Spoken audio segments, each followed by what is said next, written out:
సాధారణంగా CIA, KGB లేకపోతే కనుక మొసాద్ గురించి మాట్లాడుకుంటుంటాం. కానీ చైనా వాళ్ళ నెట్వర్క్ ఇంకా స్ట్రాంగ్గా ఉంది. చైనా వాళ్ళకి సంబంధించినటువంటి నిఘా వ్యవస్థ అమెరికాకు సంబంధించినటువంటి సాఫ్ట్వేర్ కంపెనీలతో నొక్కేయగలుగుతారు, ఆయుధ కంపెనీలతో నొక్కేయగలుగుతారు, ప్రపంచంలో ఉన్న కార్పొరేట్ కంపెనీల డాక్యుమెంట్ నొక్కేయగలుగుతారు. ఇవాళ ప్రపంచంలో దేనికైనా సరే డూప్లికేట్ చైనాలో తయారు కాగలుగుతుందంటే బికాజ్ ఆఫ్ ద డాక్యుమెంట్. అంత నెట్వర్క్ నడిపిస్తుంది. ఇప్పుడు తాజాగా బ్రిటన్లో ఉన్నటువంటి ఒక అధికారి, అది కూడా ఇమ్మిగ్రేషన్ అధికారి అరెస్ట్ అయ్యాడు చైనాతో సంబంధాల నేపథ్యంలో.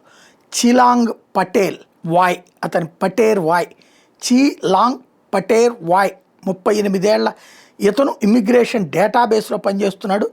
హాంకాంగ్కి సంబంధించినటువంటి వ్యవహారాలకు సంబంధించిన ఇన్ఫర్మేషన్ని, బ్రిటన్లో ఉన్నటువంటి హాంకాంగ్కి సంబంధించిన వాళ్ళ ఇన్ఫర్మేషన్ని చైనాకి పంపిస్తూ ఉండగా దొరికిపోయాడు.